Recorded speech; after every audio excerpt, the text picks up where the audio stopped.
নির্ঘণ্টতা এখনো বলা হয়নি, কিন্তু যেটা বলা হচ্ছে সেটা হচ্ছে বাহিনী। এই বাহিনী মানে কত বাহিনী আসছে? প্রথম দফায় 240 কোম্পানি এবং তারপরের দফায় আরও 240 কোম্পানি, যেটা আগামী মার্চের 10 তারিখের মধ্যে চলে আসবে।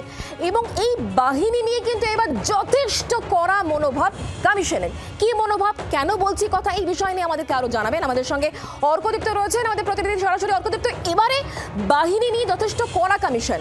কড়া কেন বলছি আমরা, কিসের জন্য কড়া?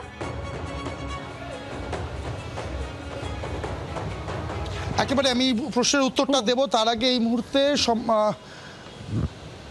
রাজ্যের সিও ঢুকছেন একটু কিছুক্ষণের মধ্যেই, আমি এই উত্তরটা দেবো। দেখো, প্রথম থেকেই কিন্তু কমিশন একটা কথা জানিয়ে দিয়েছে যে এবারে বাহিনীর বিরুদ্ধে যে একাধিক অভিযোগ পাওয়া যেত, যে নিষ্ক্রিয়তার অভিযোগ পাওয়া যেত, সেই অভিযোগ যাতে না ওঠে সেই বিষয়টা এনশিওর করতে চাইছে নির্বাচন কমিশন। সেই জন্য রাজ্যের সিও যেটা জানিয়ে দিয়েছেন যে প্রথম থেকেই বাহিনী কিন্তু কাজে নেমে পড়বে, এসে বসিয়ে রাখা যাবে না বাহিনীকে, এই নির্দেশটা কিন্তু দেওয়া হয়েছে। এবং একই সঙ্গে বাহিনী যেখানে যেখানে যাবে, সেন্ট্রাল ফোর্স যেখানে যেখানে ডেপ্লয়েড হবে, যে প্ল্যান ইতিমধ্যে দেওয়া হয়েছে সেই ডেপ্লয়মেন্ট প্ল্যান অনুযায়ী 1 মার্চ থেকেই তারা কিন্তু কাজে নেমে পড়বেন। আজকে থেকে শুরু হবে বাহিনীর পশ্চিমবঙ্গে ঢোকা এবং কালকের মধ্যে তারা সবাই চলে আসবেন। এবং প্রত্যেকটা কেন্দ্রীয় ফোর্সের যে কেন্দ্রীয় বাহিনীর যে গাড়ি থাকবে তাতে জিপিএস ট্র্যাকার থাকবে, তারা কোথায় কোথায় মুভ করছেন সেটা কমিশন কিন্তু ট্র্যাক করতে পারবে। তাদের উর্দিতে বডি ক্যামেরা থাকবে, বডি ক্যামেরার মাধ্যমে তারা যেখানে যাচ্ছেন সেখানকার সিচুয়েশন কি একদম সাথে সাথে যাতে কমিশন দেখতে পারে সেটাও এনশিওর করতে চাইছে। অর্থাৎ কমিশন কিন্তু চারদিক থেকে আটঘাট বেঁধে, রীতিমতো কোমর বেঁধে কিন্তু এবার নেমেছে, যাতে কোনো রকম অনভিপ্রেত ঘটনা ভোটের আগে, ভোটের সময় বা ভোটের পরে কোনো রকম অনভিপ্রেত ঘটনা পশ্চিমবঙ্গে ঘটে। তো সব মিলিয়ে 240 কোম্পানি আমাদের সঙ্গে থাকো। আমি পিউ তোমার কাছে আসি। প্রথমত হচ্ছে এবার বাহিনীকে যে ক্ষেত্রে বডি ক্যাম ব্যবহার করা হবে এবং জিপিএস বসিয়ে কিন্তু ট্রেসিং করা হবে, এই দুটো নতুন বিষয়।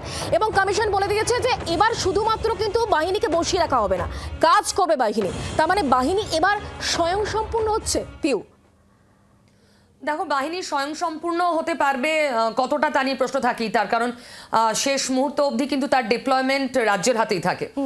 কিন্তু তার মধ্যে সেই এখতিয়ারের মধ্যে থেকে বাহিনীকে যাতে ম্যাক্সিমাম ইউজ করা যায়, ব্যবহার করা যায়, কমিশন এবার সেই চেষ্টাটা করছে। অর্কর কাছে আমি বরং আরেকটু জানার চেষ্টা করবো। অর্ক, আমার খুব ইন্টারেস্টিং লেগেছে, বাহিনীকে ট্র্যাকিং সিস্টেমে ফেলা হবে, ট্র্যাক করা হবে। বাহিনীকে ট্র্যাকিং কিভাবে সম্ভব?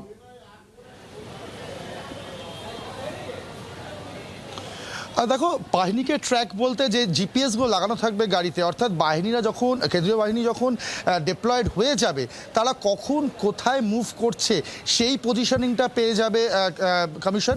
এবং একই সঙ্গে যেহেতু তাদের মধ্যে বডি ক্যাম লাগানো থাকবে, তার সেখানে কোথায় কি ঘটছে সেটাও কিন্তু কমিশন দেখতে পাবে। এমন ধরো কোনো অনভিপ্রেত ঘটনা ঘটলো যেখানে সেন্ট্রাল ফোর্স রয়েছে, কি ঘটলো তো সরাসরি দেখতে পাবে কেন্দ্রীয় নির্বাচন কমিশন। নাকি প্রত্যেকবারে স্ট্যান্ডার্ড অ্যালিগেশন থাকে বাহিনীকে বসিয়ে রাখা হয়েছে, বাহিনীকে বসিয়ে রাখা, বাহিনীকে মুভ করতে না দেওয়ার অভিযোগ বরাবরের চিরকালীন অভিযোগ। সেই জায়গাটাকে কোথাও একটা আটকাতে চাইছে কমিশন, যে বাহিনী মুভ করছে কিনা, বাহিনী রেডি হচ্ছে কিনা, পয়েন্ট এ থেকে পয়েন্ট বিতে যাচ্ছে কিনা, নাকি কোনো স্কুলে বা অন্য কোথাও শেল্টার নিয়ে আছে। একেবারে অত্যন্ত পার্টিনেন্ট এই পয়েন্টটা, এবং এটা কিন্তু কমিশনের তরফ থেকেও পরিষ্কার করা হয়েছে। ইনফ্যাক্ট সিও কিন্তু গতকালও এটা বলেছেন যে এই অভিযোগটা থাকে, লোকসভা ভোটের সময় আমরা দেখেছি বা 2021 বিধানসভার সময় আমরা দেখেছি, এই অভিযোগ কিন্তু উঠেছে। আমি এটা চেষ্টা করব পিউ, এই মুহূর্তে রাজ্যের মুখ্য নির্বাচনী আধিকারিক ঢুকছেন, তাকেই এই প্রশ্নটা রাখা যদি যায়, সরাসরি যদি তাকে এই প্রশ্নটা রাখা যায়। রাজ্যের সিও এই মুহূর্তে ঢুকছেন। হ্যাঁ স্যার, একটা স্যার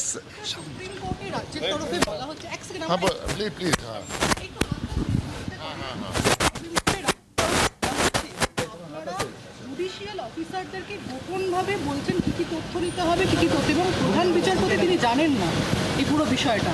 না, আমরা কোনটা গোপন দিলাম এটা বলতে হবে না, কে গোপন দিচ্ছে, কখন গোপন দিচ্ছে, কে অ্যালিগেশন দিচ্ছে, আমাকে তো কেউ বলেনি। যদি কোনো গোপন দিচ্ছে তো আমাকে তো আগে বলতো, আমি সিও আছি এখানে। স্যার বলছি যে কেন্দ্রীয় বাহিনীকে জিপিএস ট্র্যাকার লাগানো হবে বা তাদের বডি ক্যামেরা থাকবে, যেটা আপনি কাল বলছিলেন, এটা কোনো স্পেসিফিক রিজন আছে স্যার? না, এটা স্পেসিফিক রিজন নেই। যে আমাদের যে পুলিশ অবজারভার এসছেন, যে পুলিশ অবজারভার ইসিআই পাঠিয়েছেন, উনি সিদ্ধান্ত নিয়েছেন এটা করার জন্য। এটা কি বাহিনীর মুভমেন্ট ট্র্যাক করার জন্য?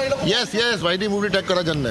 कि বাহিনী মুভমেন্ট ট্র্যাক করার জন্য ওর কি জন্য এটা কি আগে অভিযোগ হতো যে বাহিনী ঠিকঠাক কাজ করছে না, নিষ্ক্রিয় আছে, সেইটা না এটা কিছু নেই, যেটা আগে কি হতো না হতো আই এম নট কনসার্ন। এটা নতুন অবজারভার এসছেন, উনি বললেন কি আমি এরকমই করবো, যেটা আছে আমার এটাই রিকোয়েস্ট করছি, আমি ইসিআইকে এটা উপদেশ দিচ্ছি, আমরা অ্যাডভাইস দিচ্ছি, উনি বললেন এটা। স্যার পলিটিক্যাল পার্টিগুলো বলছেন যে কেন্দ্রীয় বাহিনী আসছে ঠিকই, কিন্তু তাদের তো এসপির আন্ডারেই কাজ করতে হবে। নিশ্চয়ই এসপি আন্ডার কাজ করতে হবে। সেক্ষেত্রে তো রাজ্য পুলিশের ক্ষেত্রেই হচ্ছে। ভাই SP how can you assume যেটা এসপি আছে ল অ্যান্ড অর্ডার কাজ করবে না? How can you assume that? SP যে আছে, এসপি তো দায়বদ্ধ আছে ল অ্যান্ড অর্ডার মেনটেন করার জন্য। এটা তো নেই কি কোথায় ল অ্যান্ড অর্ডার হবে ও সেন্ট্রাল বাহিনী ইউজ করবে না। SP is IPS officer, UPSC থেকে পাস করেছে, এটা কাজ জন্য আইপিএস জয়েন করেছে, তো ইউজ করবে না এটা কি? বাংলার আওয়াজ, বাঙালির আবেগ, জি 24 ঘন্টা।